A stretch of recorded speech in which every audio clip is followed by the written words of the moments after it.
troviamo nel Museo di San Mamiliano ed in particolare siamo proprio all'interno di quella che è la chiesa più antica di Sovana dedicata a San Mamiliano, sacerdote evangelizzatore delle comunità di Sovana, Giglio Castello, vissuto nel V secolo d.C. e morto all'isola di Monte Cristo. San Mamiliano è un vescovo di Palermo che durante le invasioni scappa attraverso il mare e finisce e approda nell'isola di Monte Cristo. Lì si ferma e costruisce il suo monastero. Antiche leggende raccontavano che il San Mamiliano avesse un favoloso tesoro. I cercatori di tesoro e i corsari cercavano questo tesoro proprio nell'isola di Monte Cristo, dove il santo aveva costruito il suo monastero.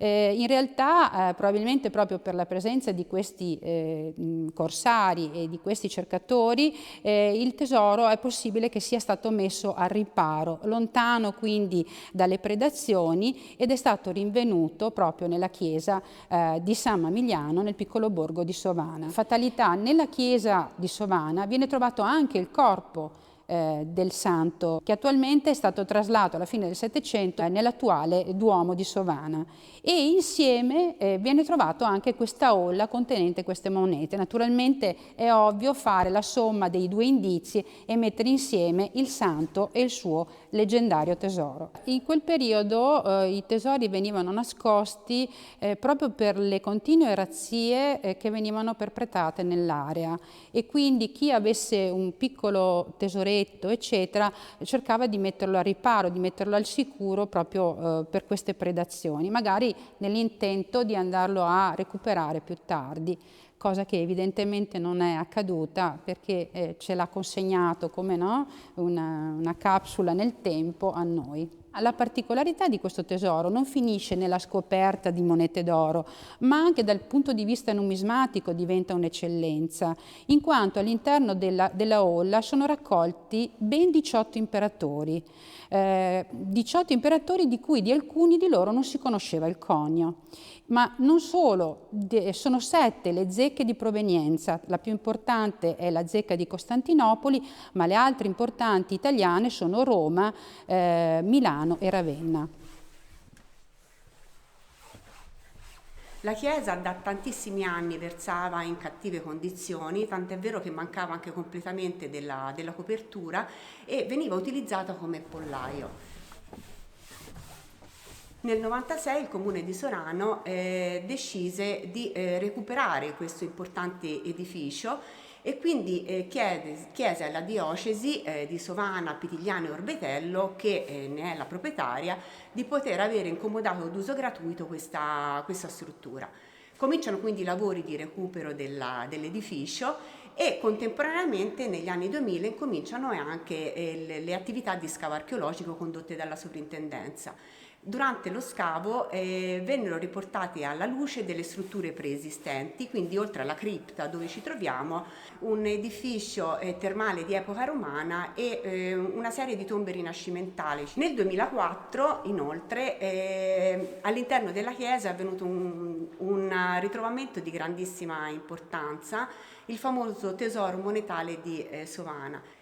Tutto ciò ha trasformato completamente il progetto e quindi oggi all'interno della chiesa, oltre ad essere esposto il tesoro monetale, vi sono tutta una serie di oggetti riferibili, diciamo, all'epoca tarda etrusca romana proprio di Sovana. E gli oggetti che sono esposti sono oggetti che provengono in gran parte da scavi effettuati agli inizi del Novecento in questo territorio da Riccardo Mancinelli e da Francesco Merlini. Per ricordare alcuni di questi oggetti, l'esposizione della stipe votiva del Cavone, rinvenuta agli inizi del Novecento nell'area archeologica di Sovana, i vasi a pareti sottili della collezione Merlini, che sono un esempio bellissimo di artigianato artistico locale. E, oltre a questo, recentemente abbiamo esposto i reperti provenienti dalle tombe longobarde scavate in località La Biagiola. Gli ultimi oggetti, ma non ultimi, che mi preme ricordare sono due statuine che hanno una storia molto particolare, realizzate in piombo, un materiale molto raro e particolare perché è caro agli dei inferi e che hanno una storia di magia. E sembra che queste statuine siano in realtà la volontà di un maleficio. Già nell'antico, nell'area ellenistica greco-romana, venivano realizzate delle tavolette sulle quali venivano incisi i nomi e i cognomi e i malefici che venivano lanciati verso delle persone.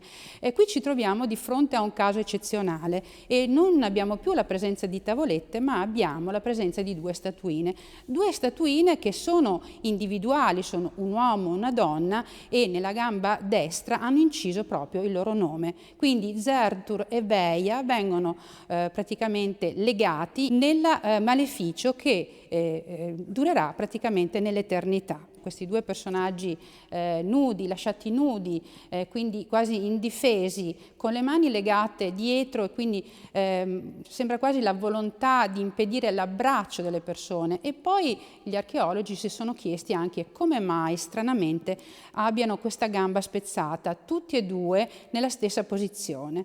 Ecco, la volontà forse anche di renderli impotenti nel procedere uno verso l'altro. L'ipotesi quindi che ne fanno gli archeologi è che queste due persone fossero degli amanti e che la maledizione li doveva colpire. Tutte queste ipotesi naturalmente sono in qualche maniera misteriose perché, ahimè, non riusciamo a dare una spiegazione veramente concreta, però ci fanno in qualche maniera sognare.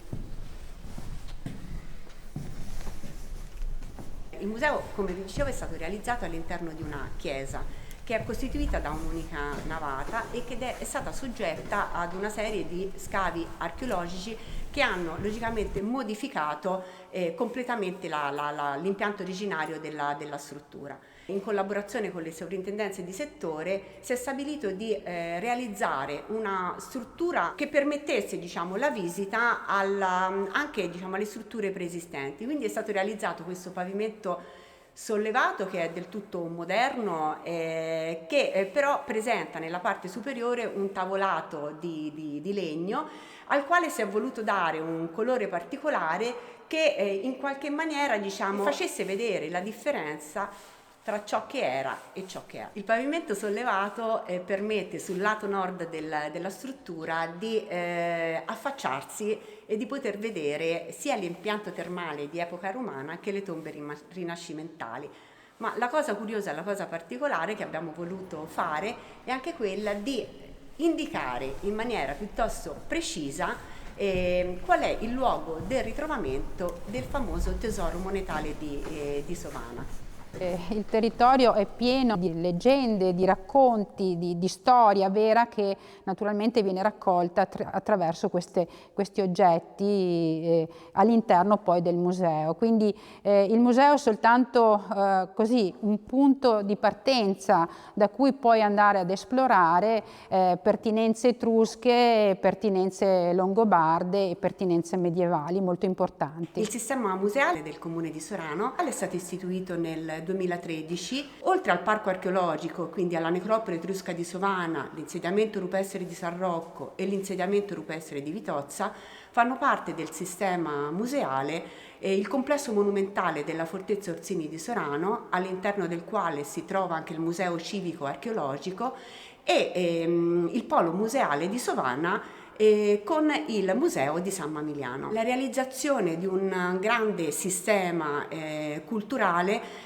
permette al visitatore di vivere un'esperienza unica, tant'è vero che tutto questo sistema, che si sviluppa in circa 60 ettari, dà la possibilità al turista di muoversi non soltanto attraverso la macchina, ma attraverso, diciamo, percorsi in parte già realizzati e in parte in corso di realizzazione, che si snodano all'interno dei boschi che circondano i centri più importanti del comune di Sorano, che sono Sovana, Sorano e la frazione di San Quirico. Il comune di Sorano sta puntando tantissimo, infatti, oltre che a dare grande visibilità al proprio patrimonio patrimonio culturale, alla realizzazione di percorsi che possano, diciamo, far conoscere questa realtà sotto tutti i vari aspetti, quindi non soltanto quello archeologico ma anche quello ambientale e naturalistico. Sovana quindi in qualche maniera diciamo, è magica, perché un visitatore che arriva